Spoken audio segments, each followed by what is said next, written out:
Apakah penulisnya kemudian mendapatkan legitimasi dari Yesus? Yang keempat, ini hanyalah terjemahan.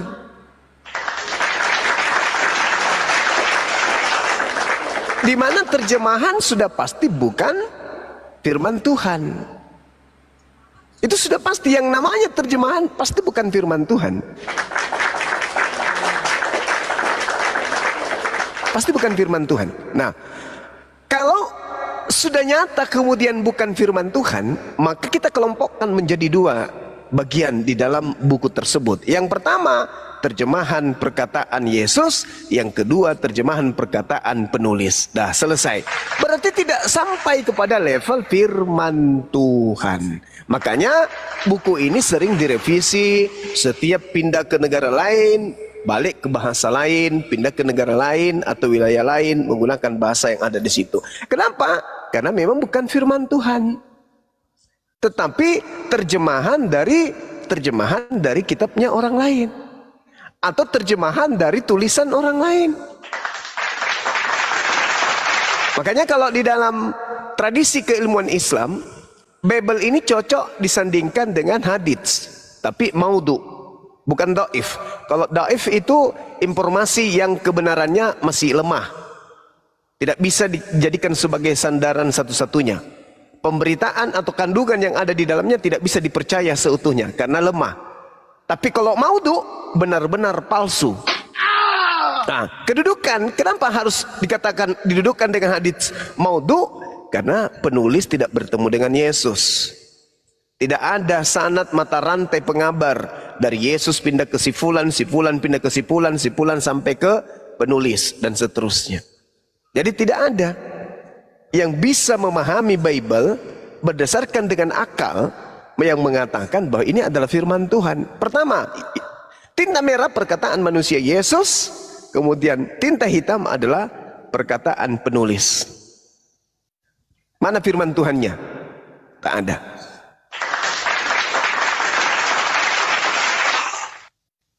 Sekira gitu, Bang. Ya, ya, oke. Assalamualaikum warahmatullahi wabarakatuh. Waalaikumsalam warahmatullahi wabarakatuh. Waalaikumsalam warahmatullahi wabarakatuh. Ya, lanjut Bang Effendi. Ya, oke. Terima kasih, Pak. Oke. Nah, ya. Iya, baik, Pak. Jadi kita ya inilah kita saling menjabarkan lah, ya, saling menjabarkan, Pak. Dan saya sangat bersyukur, ya, kalau ya hari-hari ini, ya, itu yang dibahas adalah Alkitab, ya, mengenai Alkitab. Wah, jadi semakin banyak orang mengerti, semakin banyak orang tahu. Dan suatu saat nanti, ya, ya, firman itu akan berkuasa. Firman itu akan mengubahkan orang. Nah, ada nanti klimaksnya. Nah, dan saya sangat bersyukur, ya, yang dibahas itu Alkitab. Wah, puji Tuhan. Puji Tuhan, itu semakin menyebar dia, semakin luar biasa sekali. Nah, begitu. Yang tadi Pak Juma bilang itu bahwa ke negara lain, tadi saya ada dengar, ya, ke negara A dia berubah menjadi A, ke negara B dia berubah menjadi B. Ya, berarti itu hanya terjemahan. Nah, memang betul itu Pak Juma, betul. Itu betul, memang harus diterjemahkan. Karena apa? Manusia ini sangat terbatas dengan bahasa. Nah, ya, makanya harus diterjemahkan. Nggak mungkin tujuan inti dari kematian Yesus itu, ya, kedatangannya itu, ya, yang menuliskan mengenai dia adalah kebenaran dan hidup, sampai kepada manusia kalau tidak diterjemahkan. Nah, begitu Pak. Mungkin nanti ke Korea sana, ya dia harus diubah menjadi bahasa Korea. Ya nggak boleh juga di kebenaran yang sesungguhnya itu ya tetap ada di situ, tetap ada di situ. Walaupun ada perubahan kata-kata, ya namanya manusia. Ya, namanya manusia. Nah, di dunia ini nggak ada manusia yang sempurna, Pak. Nobody perfect in this world. Tak ada manusia yang sempurna di dunia. Manusia itu penuh dengan kelemahan. Nah, walaupun sekarang kita banyak membahas mengenai Alkitab, nah, kita pun nggak tahu nanti siapa ini yang benar ini. Termasuk Yesus ya Bang ya? Kalau dia, ya dia bukan. Kalau dia memang sudah pasti dia yang benar, Pak. Oh. Maksud saya adalah kita inilah manusia ini yang ada di bawah kolong langit ini yang sangat terbatas ini. Nah, begitu ada perbedaan sedikit, wah terus heboh begini, macam-macam terjadi. Nah, itu karena sebenarnya ya kembali ke inilah, ke semboyan negara kita, walaupun berbeda-beda tetap satu jua. Nah, ya. Oke. Kalau kita sama semua, Pak Juma contohnya semua samalah, ya pola pikirnya sama, ya semua A, ya semua B, semua C, ya. Jadi nggak unik lah jadinya. Terkadang inilah yang menjadi permasalahan pada saat ada perbedaan itu. Nah sekarang pun, saya baru lihat akhir-akhir ini karena ada perbedaan-perbedaan, perdebatan-perdebatan ya yang tidak sesuai dengan pola pikir masing-masing pribadi yang berdebat itu, akhirnya apa? Akhirnya ditempuhlah jalur hukum. Nah, ya. Jadi kan sebenarnya kita ini keluarga, kita saudara. Ya. Biar ditanggapi dulu ya Bang ya. Kenapa harus masuk ke jalur hukum? Iya. Oke. Silakan Yunda. Baik. Oke, silakan Pak. Baik, saya ingin menggelitik ya akal saudara saya ini ketika saudara mengatakan tidak ada manusia sempurna di atas muka bumi ini. Oleh karena itulah terjemahan manusia tidak bisa disetarakan dengan firman Tuhan. Terjemahan itu adalah upaya manusia untuk memahami sebuah perkataan asli. Jadi perkataan yang adalah firman Tuhan tadinya ingin diterjemahkan kemudian, maka terjemahannya itu adalah perkataan manusia, bukan perkataan Tuhan lagi. Jadi tak ada manusia yang sempurna di atas muka bumi ini. Tidak ada penerjemah yang sempurna. Makanya terjemahan-terjemahan itu selalu direvisi. Tapi bukan itu poinnya. Poinnya adalah ketika Al-Quran menjelaskan tentang keadaan orang-orang dahulu, mengatasnamakan firman Tuhan tapi ternyata bukan firman Tuhan. Qabaddalal ladzina zalamu qawlan ghairal ladzi qila lahum fa anzalna 'alal ladzina zalamu rijzam minas samaa'i bima kanu yafsukun. Lalu orang-orang yang zalim mengganti perintah firman Tuhan dengan mengerjakan yang tidak diperintahkan kepada mereka. Sebab itu kami timpahkan atas orang-orang zalim itu dari langit karena mereka berbuat fasik.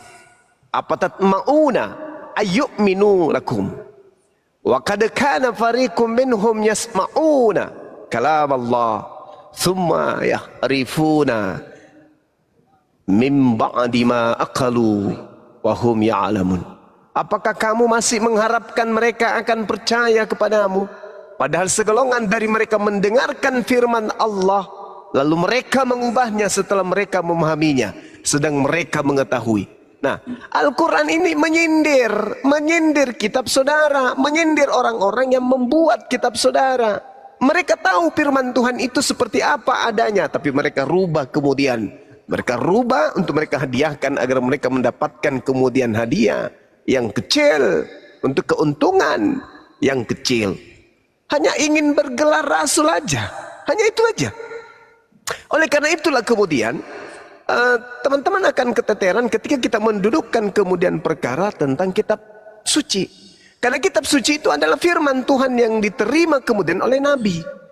Nabi menerima firman selayaknya Nabi Musa. Nabi Musa menerima Torah.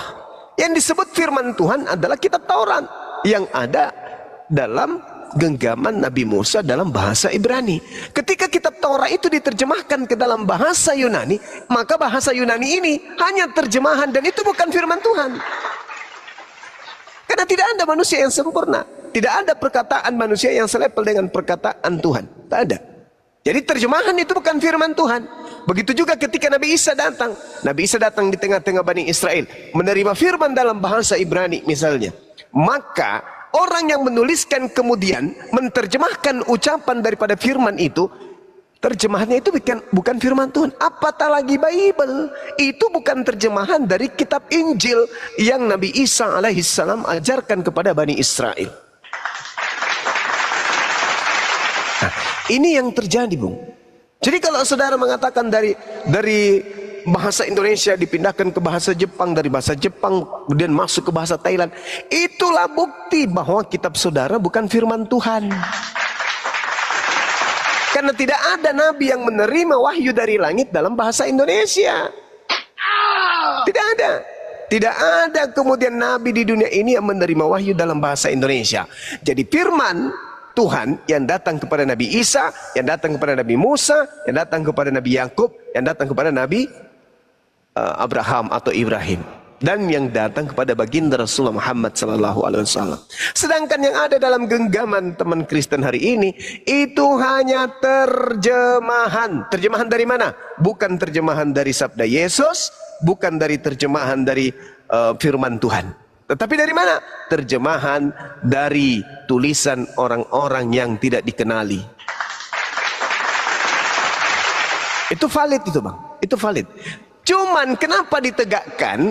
Karena dipercayai itu firman Tuhan. Hanya itu aja. Sama seperti buku Prambon atau buku tentang resep kesehatan. Kalau itu dipercayai sebagai firman Tuhan, ya dipercayai sebagai firman Tuhan. Meskipun itu bukan firman Tuhan. Begitulah keadaan yang terjadi hari ini. Jadi kembali kepada penjelasan saya, bahwa tinta merah konon adalah sabda Yesus. Yesus bersabda bukan dari dirinya, tapi dari Tuhan. Berarti firman Tuhannya tinta merah yang Yesus sampaikan. Lalu kemudian tinta hitam sudah jelas bukan firman Tuhan, karena bukan tinta merah. Tinta merah adalah firman Tuhan, tinta hitam bukan firman Tuhan. Berarti kitabnya orang Kristen selain terjemahan itu bercampur antara terjemahan sabda Yesus dan perkataan manusia biasa. Tidak layak disebut sebagai kitab suci yang adalah firman Allah atau kalamullah. Ya, tapi kembali kepada kita masing-masing. Silakan la ikraha fiddin, silakan dengan iman Anda, kita tidak ada paksa. Ini kita hanya berbicara terkait dengan koridor kebenaran dan kekuatan akal menelaah item-item kebenaran di atas muka bumi ini. Silakan. Ya, oke. Benar itu Pak, benar. Ya, ya kalau direnungi ya sampai sekarang, peristiwa-peristiwa yang terjadi zaman dahulu Pak, itu juga masih terjadi sampai sekarang. Ya, contohnya adalah seperti apa? Seperti mujizat. Yang lumpuh berjalan, ya, yang buta melihat, yang tuli mendengar. Nah, bahkan mungkin kalau Pak Juma ya sedikit saya berikan inilah, ada seorang hamba Tuhan ya dari luar negeri sana ya, namanya adalah Benny Hinn ya, Benny Hinn. Dia bisa membangkitkan orang mati Pak, begitu. Nah, jadi yang enggak, walaupun itu hanya terjemahan, tapi kekuatannya, kuasanya itu masih tetap dari dulu sekarang. Ya, zaman sekarang itu masih masih tetap sama begitu Pak. Nah, makanya dalam kehidupan saya juga kenapa saya memutuskan ya mengambil tekad saya memilih Kristen, ya, saya memilih Yesus sebagai juru selamat saya. Ya, saya beriman kepadanya. Nah, ya karena saya melihat hal-hal yang sangat luar biasa di depan mata saya. Nah, ya. Tapi nggak tahu juga lah kalau di kalangan saudara-saudara saya Muslim, ya, apakah mereka melihat ada mujizat sampai sekarang? Ya seperti contoh lah, kalau di Indonesia kan masih ada KKR ya, kebaktian kebangunan rohani. Nah, ya kalau kuasa Tuhan itu berkuasa pada saat itu, maka akan terjadi mujizat. Bukan hanya itu Pak, ya didoakan secara virtual, dia doakan secara online pun bisa terjadi mujizat yang sama. Nah, ya makanya Yesus apa? Dia berkata apa? Aku akan memberikan kuasa kepadamu. Nah, ya, diberikan kuasa. Jadi orang pengikut Yesus yang membuka hatinya 100% untuk Yesus dan menjadi pelaku firman itu, ya, menjadi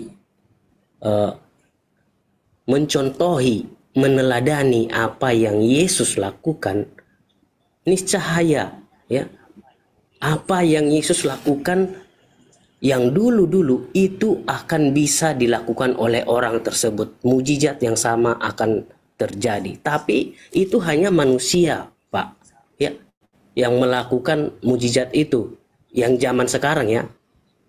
Nah, kalau Yesus dulu, Yesus ya memang itu adalah dia juru selamat, dia Tuhan. Nah, ya karena pada saat dia lahir aja sudah ada malaikat yang memberitahukan, padamu hari ini akan lahir seorang juru selamat di kota Daud kan. Juru selamat. Nah, begitu Pak. Ya, makanya saya sangat saya percaya bahwa nanti dia yang datang kedua kali di atas permukaan bumi ini, dialah yang menjadi hakim yang besar.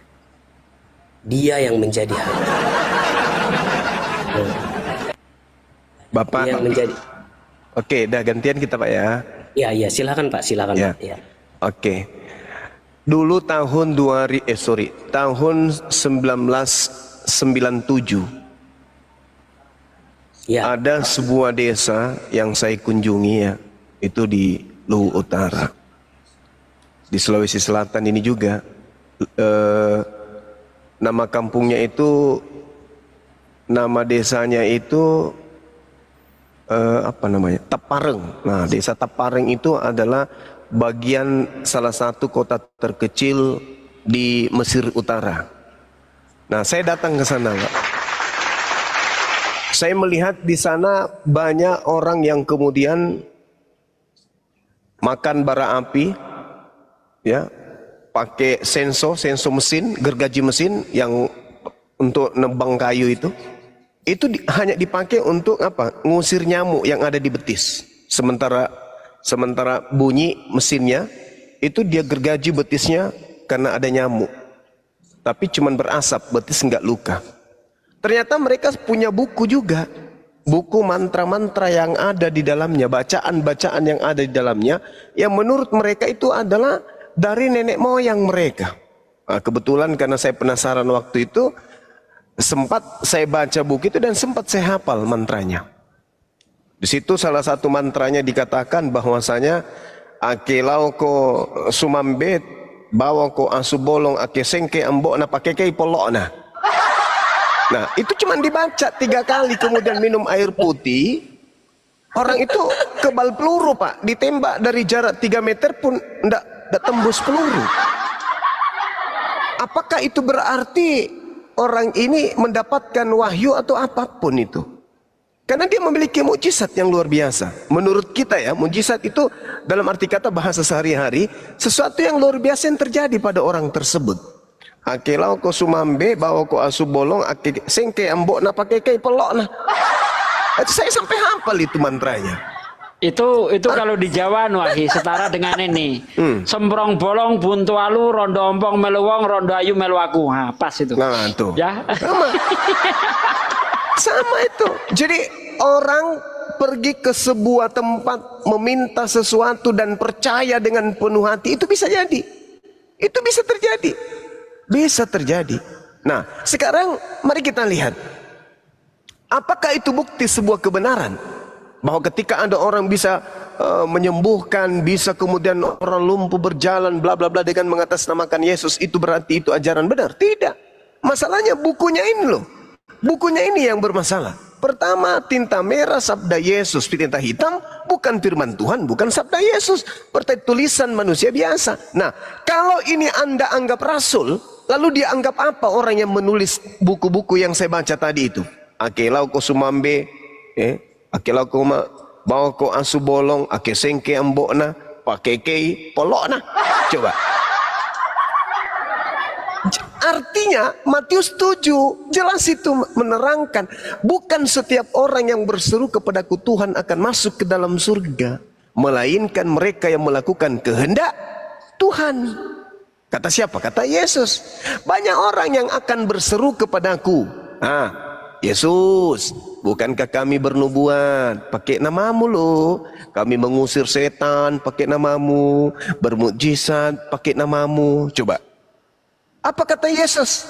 Oh betul, kamu adalah orang benar. Enggak, Yesus mengatakan, aku tidak mengenal kalian. Kalian semua adalah pembuat kejahatan. Enyahlah daripadaku. Tuh. Jadi bukan itu sebagai landasan kebenaran. Bahwa ada orang melakukan begini bogono, lantas dia itu orang benar. Tidak. Bukan menjadi alasan bahwasanya ketika dia mampu kemudian menyembuhkan orang lumpuh, maka ini pasti orang benar. Belum tentu. Buktinya orang-orang yang sudah sampai level itu bermujizat, mengusir setan, bernubuat, justru ternyata diusir. Dan Yesus katakan, engkau semua adalah pembuat kejahatan. Aku tidak mengenal kalian. Ayo. Kenapa itu bisa terjadi? Karena mereka asal percaya saja. Seibarat yang tadi yang saya katakan. Anak percaya. Mantra-mantra yang dikasih pun asal-asalan. Tapi karena dia yakini sepenuh hati, maka itu bisa jadi.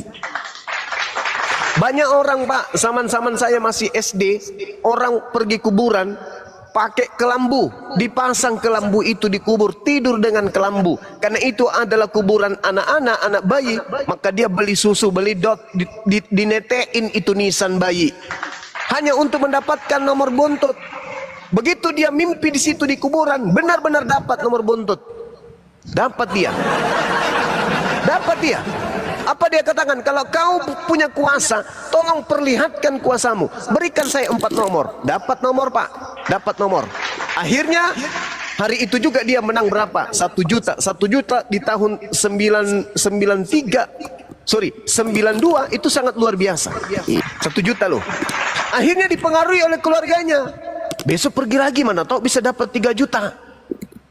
Akhirnya dia pergi lagi. Singkat cerita, bapak itu pergi lagi, pakai kelambu, mengadu di situ. Bapak, ini Pak, kemarin saya masih ada utang, masih mau kubayarin Pak, tolong kasih lagi. Ini gini. Nah, bapak kan sekarang sudah tua, meskipun matinya anak-anak, tapi kan sudah ratusan tahun, berarti sekarang sudah tua-tua. Jadi tolonglah Pak, kasih lagi aku nomor, mudah-mudahan bisa naik buntut. Memang betul, penghuni kubur itu keluar, asap dulu yang keluar. Terus apa kata orang? Sekarang kamu minta apa? Kemarin aku sudah kasih kau 4 nomor, kau mau berapa nomor lagi? Kasih yang banyak-banyaknya Pak. Apa kata makhluk di situ? Enak kali kau ya. Kau cuma datang di sini tidur, kau dapat nomor butut. Saya sampai mati gara-gara dapat nomor, asal kau tahu.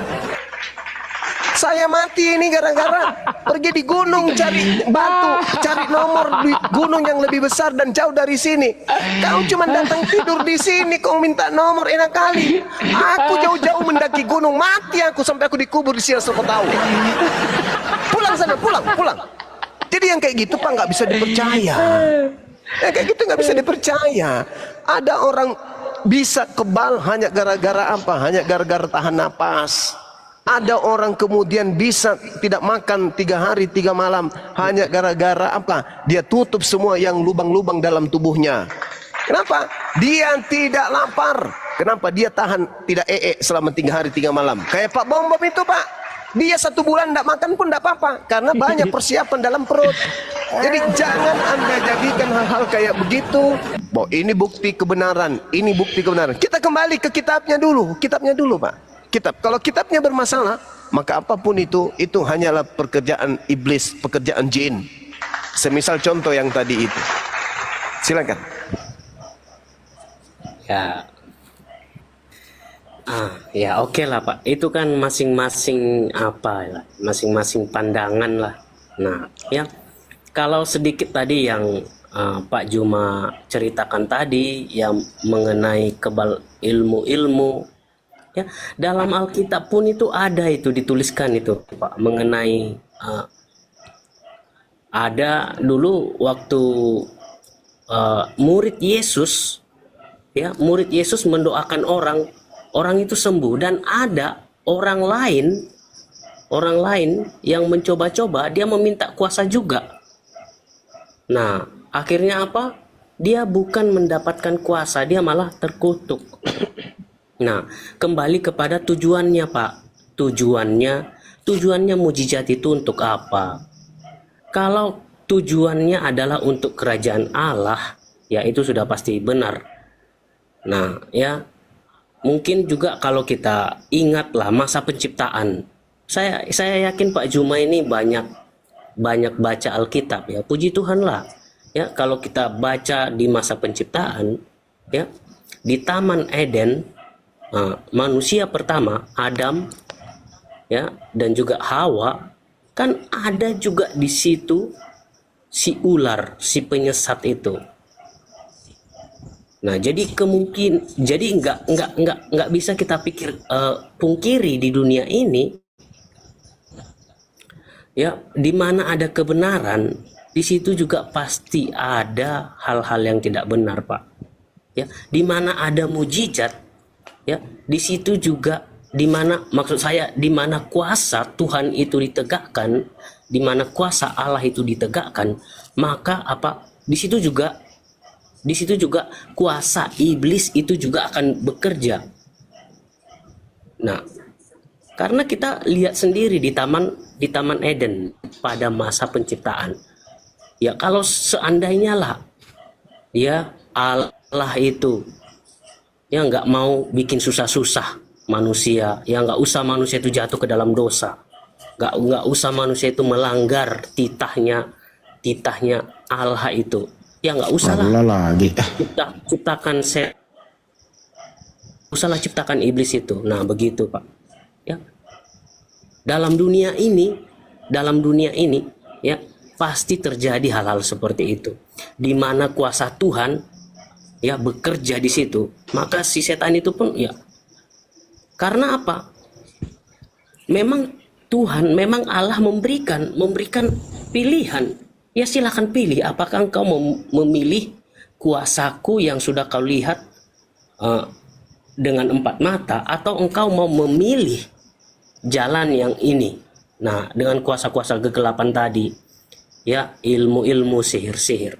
Dan yang perlu kita garis bawahi adalah apa? Tujuannya adalah apa? Untuk membesarkan nama Allah atau untuk membesarkan nama si iblis itu, nama si setan itu, nama dari kuasa-kuasa kegelapan itu.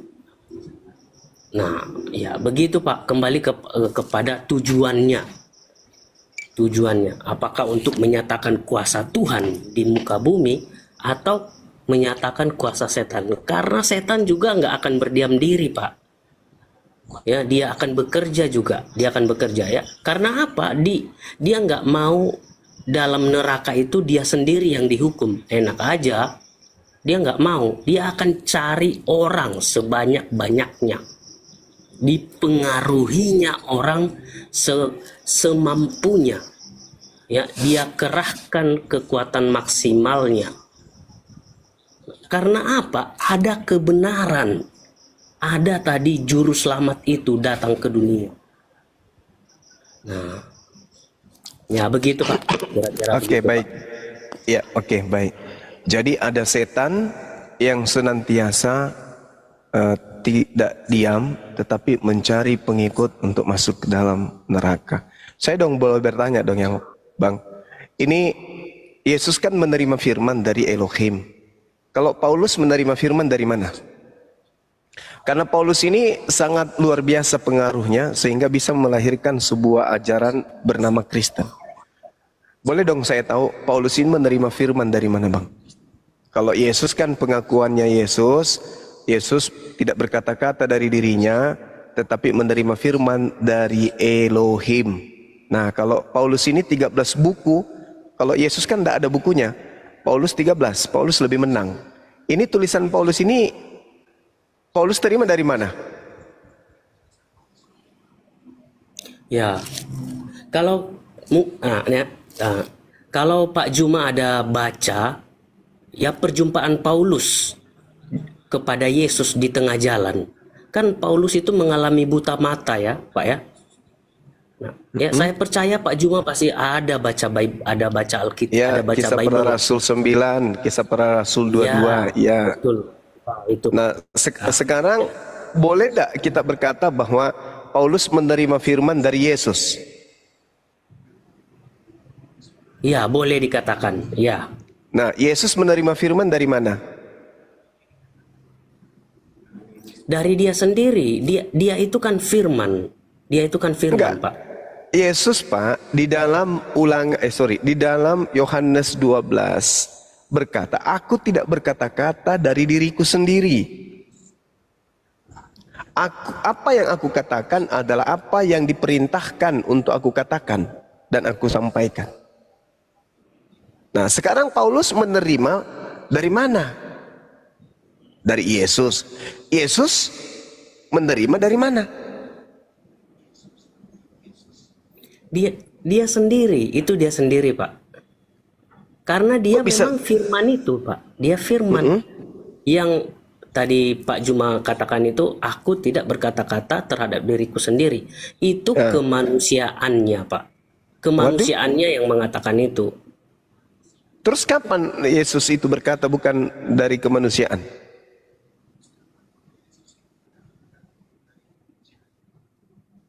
Sorry Pak, sorry.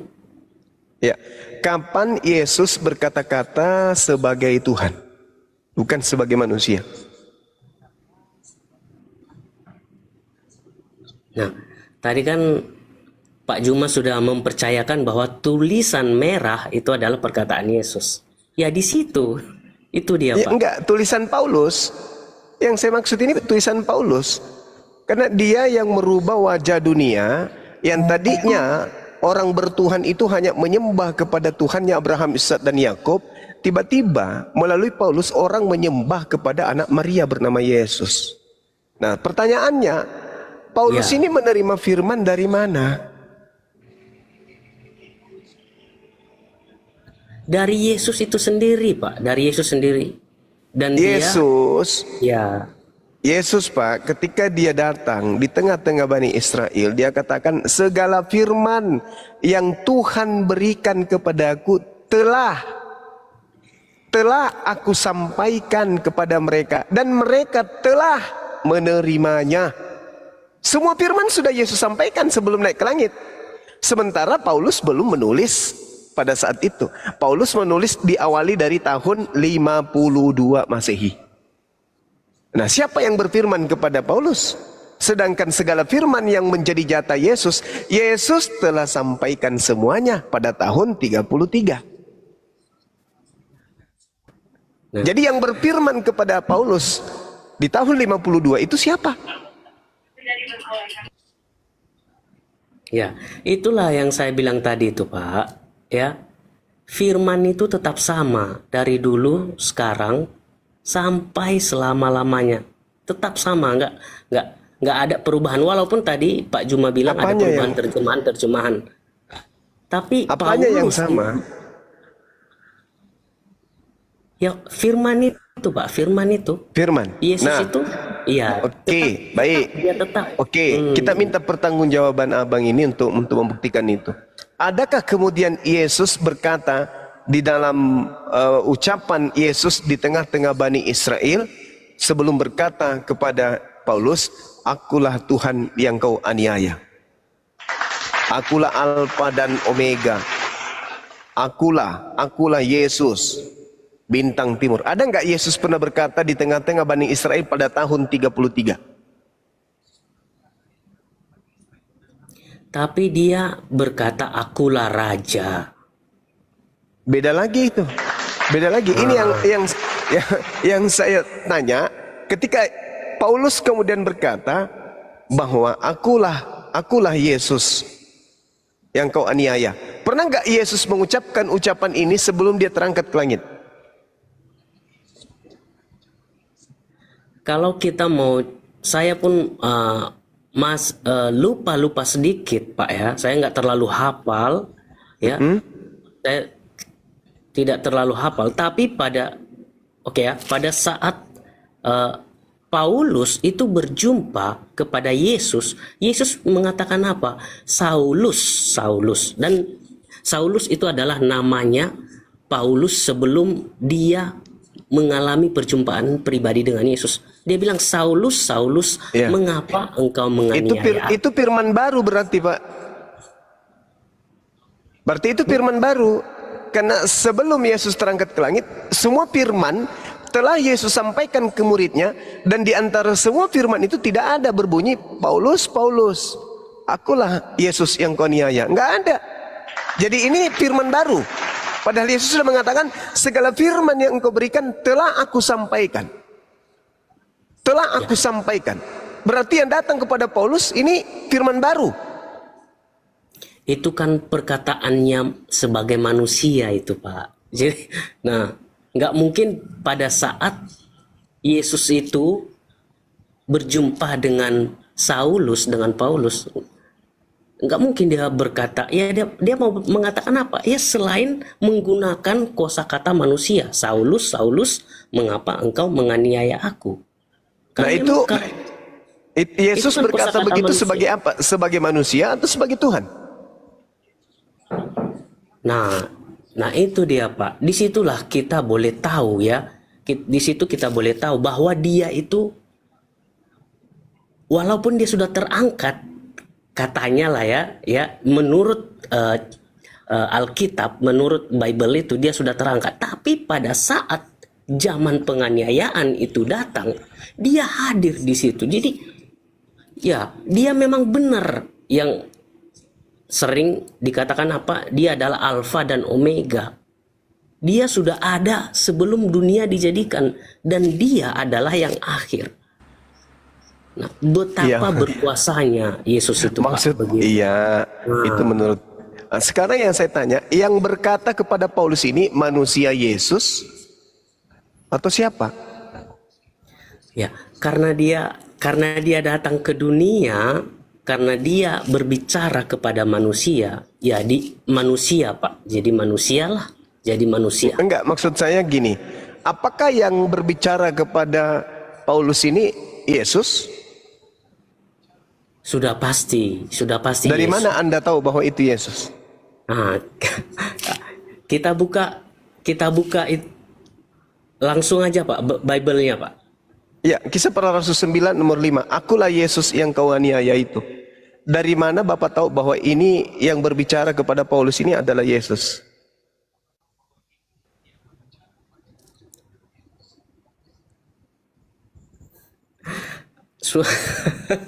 Pertanyaannya menjebak gitu. Itu menjebak itu, Pak, menjebak. Ya. Kan Yesus berkata kepada murid-muridnya, waspadalah kepada penyesat yang datang kepadamu dengan memakai namaku dan berkata akulah dia. Itu nasihat Yesus kepada muridnya. Nah, ternyata ada oknum makhluk halus yang datang kepada Paulus mengaku akulah Yesus yang kau aniaya. Pertanyaan saya, dari mana saudara tahu bahwa itu adalah Yesus? Nah, oke lah. Itu terpulang kepada kesaksian beliau, Pak. Kesaksian dari si Saulus ini sebelum dia bertobat menjadi Paulus. Ya, saya tahu, saya paham. Itu kesaksian Paulus. Pertanyaan saya, dari mana kemudian saudara Kristen menerima bulat-bulat bahwa itu adalah Yesus? Kan itu tadi Pak saya bilang, dia kan tetap sama dari dulu sekarang sampai selama-lamanya. Jadi dia itu nggak berubah. Yesus ketika datang kepada muridnya, Pak, itu lengkap dengan jasad. Yang datang kepada Paulus ini hanya suara yang mengaku Yesus. Dari mana Bapak mendapat kesimpulan yang datang kepada Paulus yang hanya berupa suara ini itu betul-betul adalah Yesus anak Maria? Karena Pak, karena memang di zaman itu, ya karena di zaman itu pengikut-pengikut Yesus itu mengalami aniaya, Pak. Salah satu yang menganiaya ialah si Saulus ini, si Paulus ini. Dulu dia menganiaya murid-murid Yesus, pengikut Yesus sebelum dia mengalami perjumpaan pribadi dengan Tuhan. Tapi kenapa dia nggak datang, Pak? Kenapa dia tidak datang aja kepada murid-muridnya yang dengan setia bersama selama 33 tahun? Kenapa dia harus datang kepada penganiaya? Nah, disitulah kemahakuasaannya, Pak. Hah? Disitulah kemahakuasaannya. Oke, Ya, bagus. Yesus itu Jawabannya boleh bagus. Oke, saya terima. Itu adalah kemahakuasaan menurut saudara. Sekarang menurut Yesus yang datang setelah dia terangkat ke langit siapa, Pak? Sorry Pak, diulang lagi Pak. Ya, di dalam Yohanes 14 nomor 16, aku akan minta kepada Bapa agar Bapa mengutus seorang penolong lain. 1. Yohanes 16, memang betul apa yang kalian katakan ini. Adalah lebih baik jika aku pergi, sebab kalau aku tidak pergi, penolong lain itu tidak akan datang kepadamu. Jadi yang datang setelah aku pergi adalah penolong lain. Nah, sekarang pertanyaan saya, menurut Yesus berdasarkan Yohanes 16 nomor 7 nomor 8 dan Yohanes 14 nomor 16, yang datang setelah Yesus menurut Yesus itu siapa? Yesus atau penolong lain? Ya, kalau kita mengikuti yang tertulis dalam Bible itu, Pak, ya, itu adalah Roh Kudus. Dia akan memberikan penolong. Penolong itu Roh Kudus. Baik, yang datang setelah Yesus adalah Roh Kudus. Yang datang kepada Paulus di Pulau Patmos itu siapa? Di Pulau Patmos itu yang datang kepada Paulus di padang gurun itu siapa? Di ayat berapa itu, Pak? Di kitab mana? Kisah Para Rasul 9 yang tadi. Akulah Yesus yang kau aniaya. Itu siapa itu, Pak? Itu di tengah-tengah perjalanan itu, Pak. Di tengah-tengah perjalanan. Ketika ke Damsik. Iya, ke Damsik, Pak. Itu siapa itu yang datang itu? Ya, Yesus itu, Pak. Menurut Yesus yang datang setelah dia terangkat itu siapa? Roh Kudus. Ya, Roh Kudus. Roh Kudus kan. Nah, sementara yang datang kepada Paulus itu justru mengaku Yesus. Kalau itu betul-betul Yesus yang datang, berarti Yesus bohong, betul? Kan Yesus mengatakan, yang datang setelahku. Yesus berkata, yang datang setelah aku pergi, Yesus atau Roh Kudus? Ya, memang dia mengatakan hal itu, Pak. Pada saat dia meninggalkan murid-muridnya, dia mengatakan hal itu. Tapi yang datang adalah Roh Kudus. Ya. Oke. Berarti setelah Yesus terangkat ke langit, yang datang adalah Roh Kudus. Nah, faktanya yang datang kepada Paulus ada makhluk halus mengaku Yesus. Itu siapa? Kalau ada panggilan masuk, silahkan diangkat. Ya, itu pribadinya, Pak. Pribadinya, Pak. Itu sama. Yesus berkata, dengar Pak, Yesus berkata, yang datang setelah dia itu ada dua. Dua yang datang setelah dia terangkat ke langit. Yang pertama adalah penolong lain, yaitu Roh Kudus. Yang kedua adalah Yesus palsu, yaitu penyesat yang memakai namanya. Setuju kita? Menurut Yesus. Oke lah Pak, saya ini dulu. Next time nanti kita bisa berbincang lagi Pak. Oke. Baik. Iya, hello. Iya. Iya, silakan Pak, silakan. Yang pasti yang harus Anda renungkan setelah ini adalah sebelum Yesus terangkat ke langit, ada dua oknum yang datang setelahnya menurut Yesus yang dia nubuatkan. Yang pertama adalah penolong lain, yaitu Roh Kudus. Yang kedua adalah penyesat yang memakai nama Yesus. Nah, sekarang yang datang kepada Paulus ini Roh Kudus atau oknum yang ngaku memakai nama Yesus. Nah, itulah Anda pikirkan. Itulah yang membuahkan 13 buku yang menjadikan separuh dari isi bumi menjadi karisteng.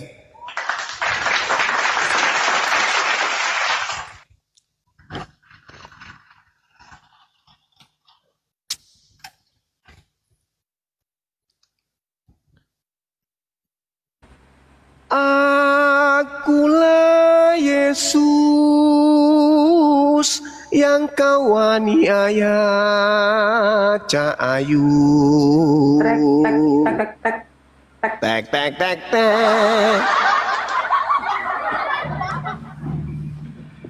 Ya, ini ada Ruli, selamat malam.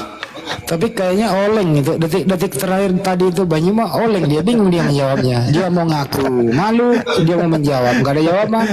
Ya terpaksa izin turun dulu gitu. Maafkan aku bro, aku hanya menyampaikan kebenaran Al-Quran saya. Ya, wa minhum ummiyuna la ya'lamuna al-kitaba illa amaniyah. Fawailul lilladzina yaktubuna al-kitaba bi'aydihim thumma yaquluna hadza min 'indillah. Saya hanya menyampaikan Al-Quran. Jadi kalau saudara mengatakan kenapa bahas Bible, enggak, saya membahas Al-Quran saya untuk membenarkan, kemudian meyakinkan saya kepada Al-Quran saya bahwa ada sekelompok orang yang menulis buku dengan tangannya sendiri dan mengatakan itu dari Allah. Maka saya menguji kemudian. Salam kenal. Iya, saya salam kenal. dari Solo. Moderator, saya dari Jambi. Sabar, tunggu dulu Ya, sampai saya dari guru Jambi, udah selesai ngomong ya. Usia saya 27 tahun.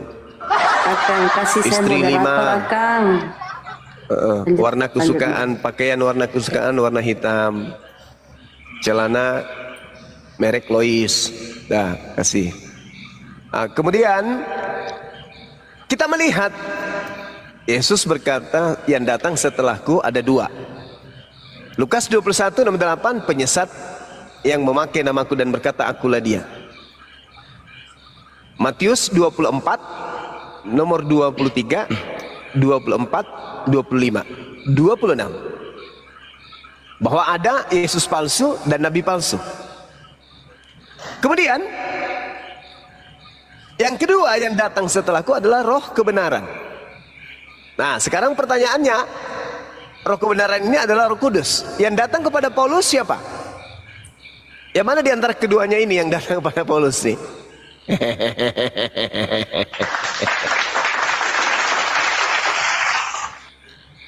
Yang mana yang datang? Waspadalah kepada penyesat yang datang kepadamu dengan memakai namaku dan berkata akulah dia. Penyesat. Aku akan minta kepada Bapa agar Bapa mengutus seorang penolong lain. Dia tidak berkata-kata dari dirinya sendiri. Kan gitu. Dia akan memuliakan aku, akan gitu ya. Sedangkan makhluk yang datang kepada Paulus mengajarkan Paulus berkata Yesus adalah orang yang mati tergantung secara terkutuk di atas tiang salib. Apakah itu memuliakan? Seluruh dosa-dosa di atas muka bumi ini yang dilakukan oleh orang Kristen ditanggung oleh Yesus. Apakah itu memuliakan? Tidak. Enggak. Makhluk ini mengajarkan Paulus untuk